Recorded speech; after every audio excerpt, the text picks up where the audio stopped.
The chandelier above the Harper family's Hamptons mansion glittered like a constellation of diamonds, casting shards of light across the polished mahogany table. I stood at the edge of the grand dining room, my navy dress clinging to me like a shield, understated but expensive enough to pass muster. The air was thick with the scent of roasted pheasant, vintage Bordeaux, and the weight of 3 generations of Harper expectations. My family, the untouchable Harpers of Harper Capital, Wall Street's crown jewel, were in their element, sipping, smiling, and slicing through each other with words sharper than the sterling silver cutlery.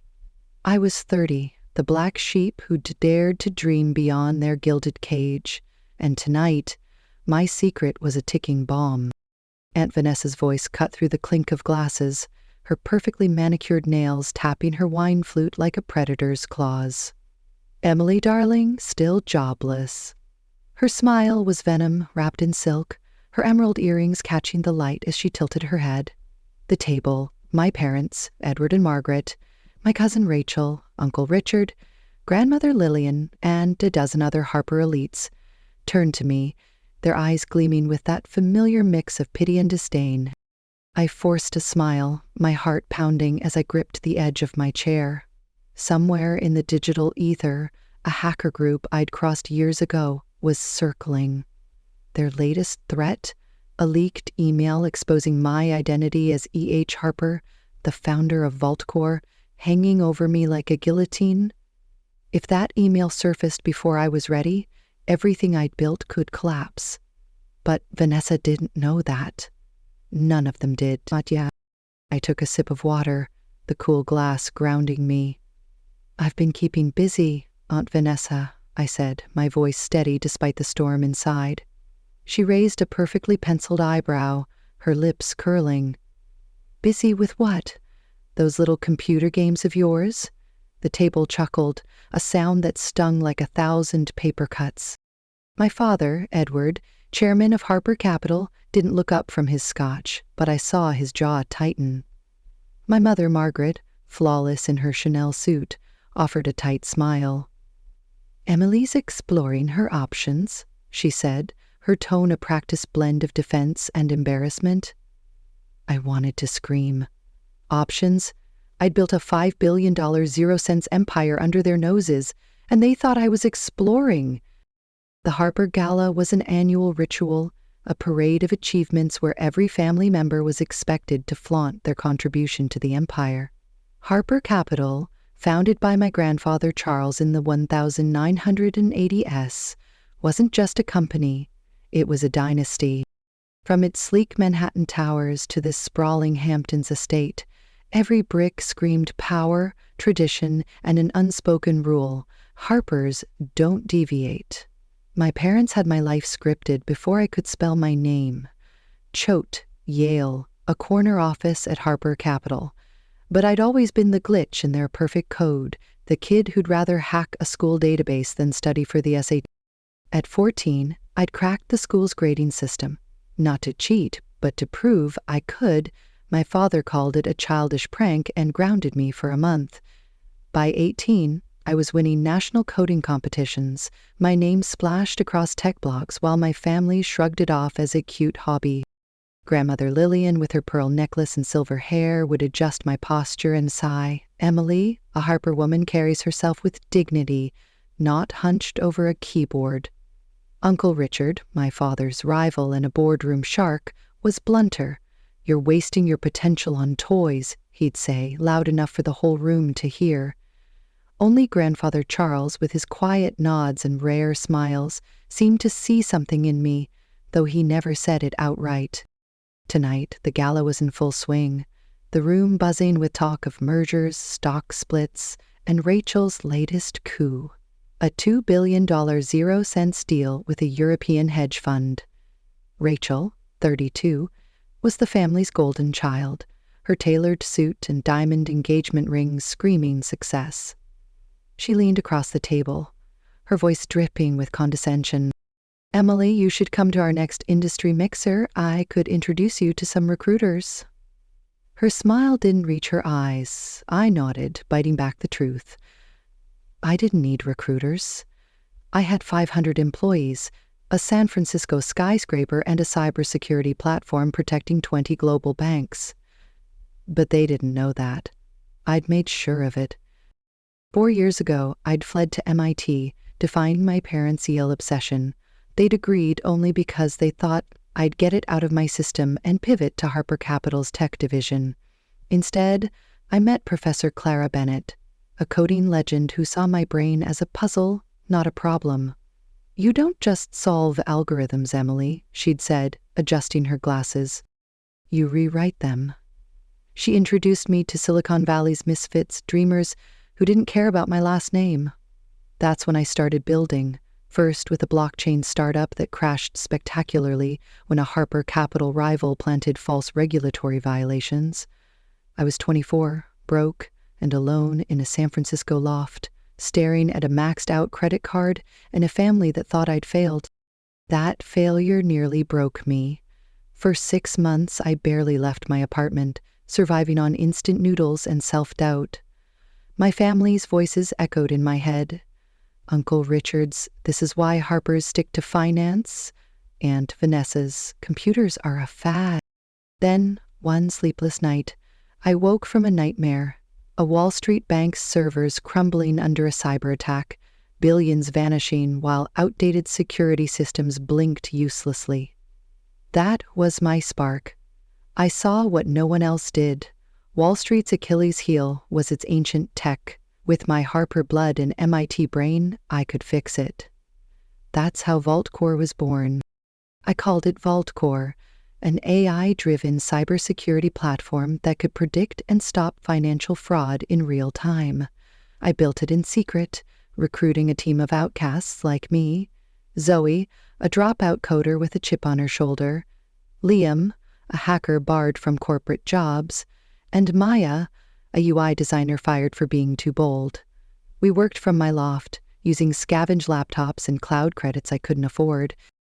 I used Harper to pitch investors, hiding my family name to avoid their influence or their sabotage. The first danger came early. A rival hacker group, bitter from a coding contest I'd won, targeted my prototype, nearly wiping it out. I spent 72 hours straight rebuilding, my fingers shaking as I typed. The second blow was worse. My first startup's collapse wasn't just bad luck. A Harper Capital rival had leaked fake regulatory violations to regulators, tanking my project. I dodged their legal traps, but the betrayal stung. Then came the third danger, a shady investor who tried to steal VaultCore's code, forcing me to hire a lawyer I couldn't pay. I outsmarted him, but the stress left me sleepless for weeks. The fourth hit was physical. Anonymous threats from a competitor culminated in a break-in at our makeshift office, our servers smashed. We recovered, but the fear lingered. The fifth danger was the worst. Hours before tonight's gala, that same hacker group sent me a message. "We know who you are, Harper. One click and your secret's out." I'd been racing to secure my systems, but if they leaked that email, my family, my investors, the world would know before I was ready. Despite it all, VaultCore thrived. Noah Carter, a grizzled venture capitalist, wrote a $20 million 0 cents check after my pitch. "You're not just a Harper, you're the future." We raised $50 million 0 cents in Series A, moved from a garage to a San Francisco skyscraper, and hit a $5 billion 0 cents valuation. 20 global banks now relied on VaultCore to stop fraud. But I stayed in the shadows, sending my team to accept awards, avoiding cameras. My family thought I was finding myself. Aunt Vanessa's gala jabs were laughable, but they cut deep. Now, as I sat at the gala table, the weight of 4 years of secrecy pressed against my chest. Winston, our butler since I was a kid, moved silently, serving soup with the precision of a Swiss watch. My father droned on about market trends, his scotch glass catching the chandelier's glow. "The tech bubble's bursting," he said, glancing at me. "Those Silicon Valley kids are learning what real business means." Uncle Richard nodded, his eyes on me. "No substance, just hype." I bit my tongue, my phone buzzing in my pocket. A message from Zoe. Hackers are in. We're holding them off, but it's close. My stomach churned. If VaultCore's servers crashed tonight, billions in transactions could be exposed. My mother tried to pivot. Emily, tell us what you've been up to. Her voice was bright, but her eyes screamed disappointment. I opened my mouth, but Vanessa cut in. Still with that little startup that tanked? Her laugh was a blade. Rachel leaned in, her diamond ring flashing. You should join Harper Capital's tech team. I could pull strings. I forced a smile. I'm working on something new, Richard scoffed. What? Another app? Those don't pay the bills. The table laughed again, and I felt 14 again, hiding my laptop under my bed. Then it happened. Winston re-entered, his face unreadable, carrying a silver tray. My heart stopped. He never interrupted dinner. Pardon, sir, he said to my father. Your advance copy of Fortune has arrived. My father barely looked up, mid-sentence about bond yields. Thank you, Winston. He took the magazine, flipped it over, and froze. The room went silent. His Scotch glass trembled as he stared at the cover. My mother frowned. Edward, what's wrong? He turned the magazine around, and there I was, arms crossed, standing against San Francisco's skyline, my black turtleneck defying Harper's designer suits. The headline blared, Emily Harper, youngest billionaire redefining finance. The silence was deafening. Rachel's fork clattered to her plate. Vanessa's wineglass tilted, spilling red across the white tablecloth. Grandmother Lillian's teacup rattled, her blue eyes wide. My father's voice cracked. Is this real? I took a breath, my pulse racing. It's real. VaultCore is my company, valued at $5 billion, 0 cents. Protecting 20 banks, Rachel whispered. You're E.H. Harper? Uncle Richard snatched the magazine, his hands shaking. This is impossible. My mother clutched her pearls. Why didn't you tell us? I looked at them, the family who'd dismissed me for years. Would you have listened, or would you have told me tech was a fad, that Harpers belong in finance? Grandfather Charles let out a booming laugh, startling everyone. Brilliant, he roared, raising his glass. A Harper who rewrote the rules. The room erupted, questions flying. How? When? Why hide it? My phone buzzed again. Zoe, hackers out, system secure, for now. I exhaled, but the danger wasn't over. The hackers were still out there, and my family's shock was only the beginning. As the magazine passed from hand to hand, I realized this wasn't just my moment of truth. It was the start of a war. Between my past and my future, between tradition and innovation, between the Harper name and the empire I'd built alone. The dining room was a battlefield, the air heavy with the scent of spilled wine and shattered expectations. The Fortune magazine, its glossy cover bearing my face, passed from hand to hand like a grenade with the pin pulled. My father, Edward, sat frozen, his Scotch glass forgotten, his eyes locked on the headline. Emily Harper, youngest billionaire redefining finance.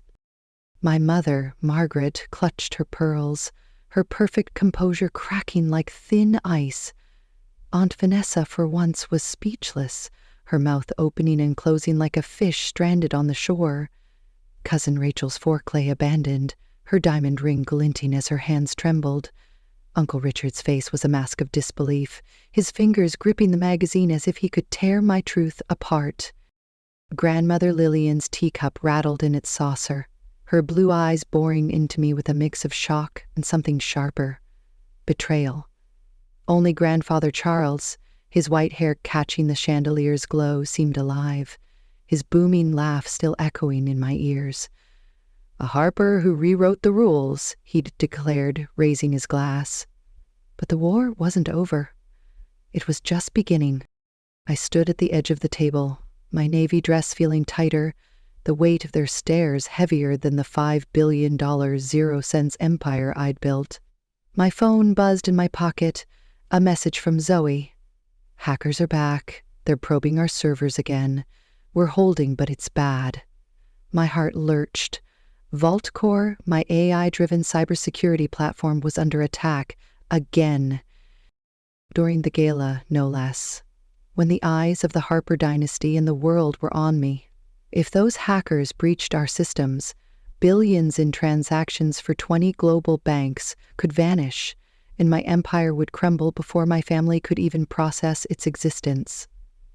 I forced my face to stay calm, but inside I was a storm of adrenaline and fear. "Emily," my father's voice cut through the silence, low and strained, like he was speaking through gritted teeth. "Explain this, now." His eyes, usually so commanding, flickered with something I'd never seen. Vulnerability. I took a breath, steadying myself. VaultCore is my company. I founded it 4 years ago. It's an AI platform that protects financial institutions from fraud in real time. We're valued at $5 billion, 0 cents, and we secure 20 major banks, including First National and Deutsche Bank. The words felt like stones dropping into a still pond, each one rippling through the room. Rachel whispered, "You're E.H. Harper?" Her voice was barely audible, her confidence shattered. Uncle Richard slammed the magazine down. "This is absurd. You've been unemployed, floundering in San Francisco, while we've been offering you real opportunities." I met his gaze, my voice steady despite the chaos in my chest. "Real opportunities? You mean a cubicle at Harper Capital, crunching numbers for your deals?" "I built something that's saving banks billions, Richard. I didn't need your opportunities." His face reddened, but before he could retort, my mother's voice broke in, sharp with hurt. "Why didn't you tell us, Emily? We're your family." Her eyes glistened, and for a moment, I felt a pang of guilt. But then I remembered the years of dismissal, the sneers, the cute hobby comments. "Would you have listened, Mom?" I asked quietly. "Or would you have told me, like always, that tech is a fad, that Harpers belong in boardrooms, not basements coding?" The room went quiet again, the truth hanging like smoke. Aunt Vanessa found her voice, her tone dripping with false concern. "Well, darling, it's impressive, of course, but surely this tech thing is just a lucky break. Real wealth is built on relationships, not algorithms." I almost laughed. Lucky break? I'd clawed my way through depression, sabotage, and death threats to build VaultCore. But before I could respond, my phone buzzed again. "Zoe, they're using a zero-day exploit. We're losing ground." My stomach dropped. A zero-day exploit was a hacker's nuclear weapon, unknown, unstoppable, and aimed at my company's heart.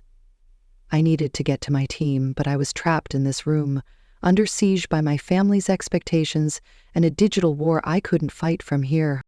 Grandfather Charles leaned forward, his eyes twinkling with something like pride.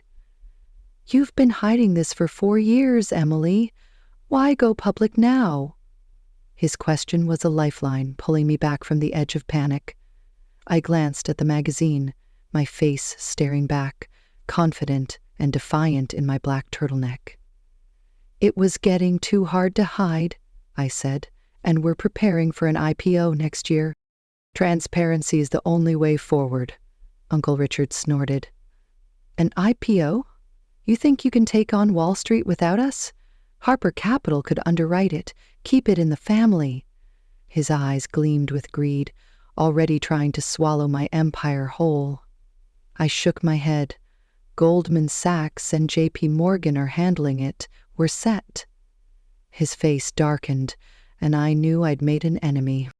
My mother reached for my hand, her touch hesitant. "Emily, we could have helped you. Connections, capital." "I didn't want Harper Capital," I interrupted, my voice sharper than intended. I wanted to succeed on my own, not as a Harper, but as me. The words landed like a slap, and for a moment no one spoke. Then Grandmother Lillian, her voice soft but cutting, said, "You've shamed us, Emily. building this empire in secret, letting us think you were a failure. Her words stung, but I held her gaze. I didn't shame you. I protected myself. You never saw me. Not really. You saw a Harper who didn't fit. The room shifted, the air crackling with tension. My phone buzzed again, and I stole a glance. Servers at 80% capacity. If they push harder, we're done. I needed to leave, but my father stood, his chair scraping the floor. This changes everything, he said, his voice a mix of pride and pain. But you've put us in an impossible position. A Harper building a rival empire? Do you know what this does to our reputation? Before I could answer, Winston re-entered, his face pale.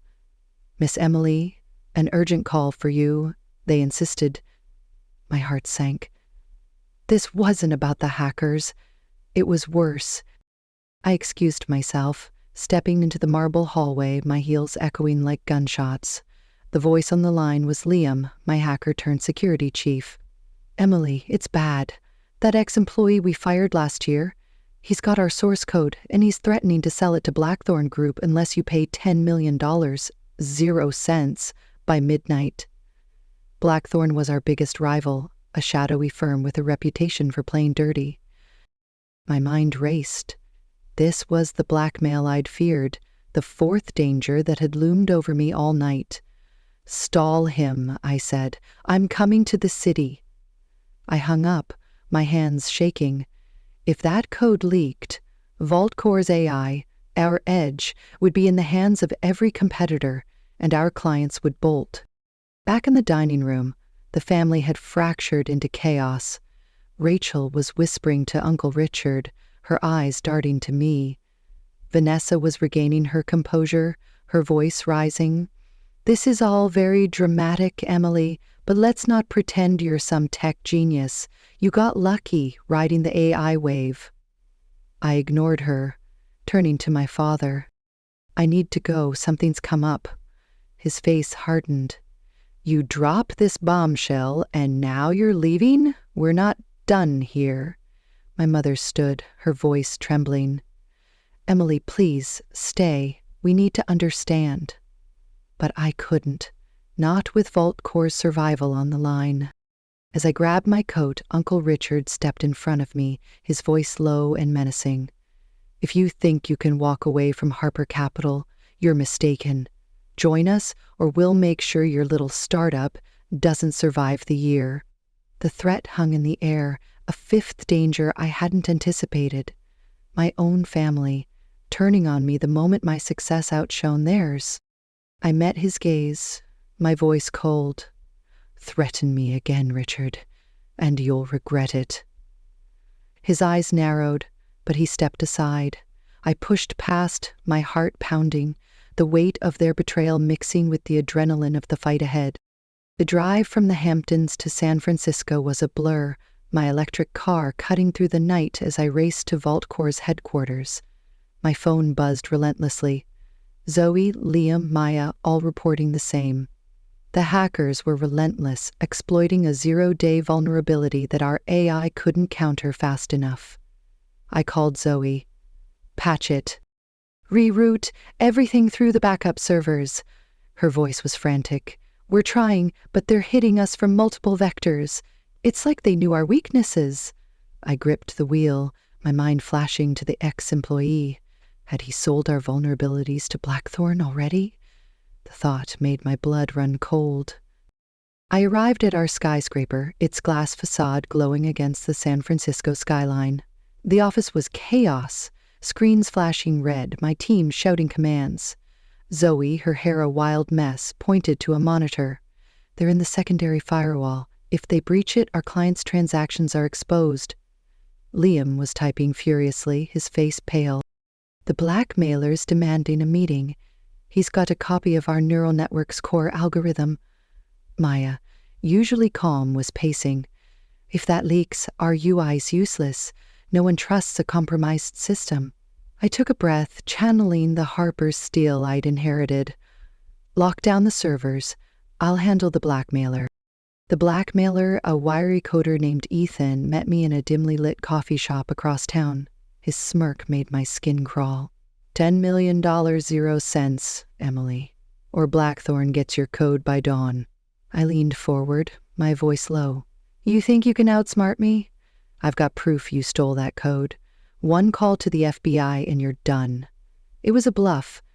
My evidence was thin, but his eyes flickered with doubt. You've got until 2 a.m., he said, standing. Pay up, or Vault Core's finished. As he left, my phone buzzed. Zoe, servers are holding, but barely. We need you back. Back at headquarters, the cyber crisis was peaking. The hackers had breached the secondary firewall, and our AI was struggling to adapt. I jumped into the fray, coding alongside Liam, my fingers flying over the keyboard. We patched vulnerabilities as fast as we could, but the hackers were relentless, their attacks evolving like a virus. At 1 a.m., Zoe shouted, "They're out! We pushed them back!" The team cheered, but I knew it was temporary. Blackthorn was behind this. I could feel it. They'd been gunning for Vault Cores since our first funding round, and now they had Ethan and a zero-day exploit in their arsenal. I called Ethan, my voice steady despite the exhaustion. No payment. You want to play dirty? I'll bury you. He laughed, but it was nervous. You're bluffing. Try me, I said, hanging up. I turned to Liam. Trace his communications. If he's working with Blackthorn, we'll find proof. Liam nodded, diving back into his screen. By 3 a.m. we had it. A digital trail linking Ethan to Blackthorn's CTO. I sent it to our lawyer with instructions to prep a federal complaint. The blackmail threat was neutralized, but the victory felt hollow. My family's betrayal lingered, and Blackthorn wasn't done. The next morning, I woke to a flood of notifications. The Fortune issue had hit newsstands and the world was buzzing. Tech's Secret Titan trended on X, my face plastered across every major outlet. My phone rang. My father. Emily, we need to talk now. His voice was calmer, but the edge was still there. I agreed to meet them at the Hamptons estate, knowing this was the real showdown. The hackers were a threat, but my family was the war I'd been fighting my whole life. I arrived to find the family in the grand living room, the magazine on the coffee table like a sacred relic. My father stood by the fireplace, his face a mix of pride and regret. You've built something extraordinary, he said, but you've humiliated us. A Harper working against Harper Capital. I shook my head. I'm not against you. I'm building the future. Vault Core protects banks like yours. My mother's eyes were red, her voice soft. We should have believed in you. I'm sorry. The apology hit harder than I expected, but I stayed firm. I needed to do this alone. You never saw my vision. Rachel approached, her usual confidence gone. I was jealous, she admitted. I thought I was the success story, but you changed the game. I nodded, no malice in my heart. You're still a star, Rachel. We just shine differently. Uncle Richard predictably saw dollar signs. Let's partner. Harper Capital and Vault Core. It's unstoppable. I cut him off. We're independent. Always will be. His face soured, but Grandfather Charles stepped in, his voice warm. You've honored the Harper name, Emily, by redefining it. I'm proud. His words broke something in me, a wall I'd built to survive their doubt. As we spoke, my phone buzzed. A final message from Zoe. Blackthorn's backing off were clear. The hackers were defeated, the blackmailers silenced, and my family for the first time saw me, not as a failure, but as Emily Harper, the woman who'd built an empire against all odds. The room filled with questions, apologies, and tentative olive branches. I didn't need their approval anymore, but their respect felt like a weightlifting. The Harper legacy wasn't just boardrooms and bank accounts. It was courage, innovation, and a future I'd forged. As I looked at my family, I knew this was just the beginning. Blackthorn was out there, and secrets never stay buried. But for now, I'd won.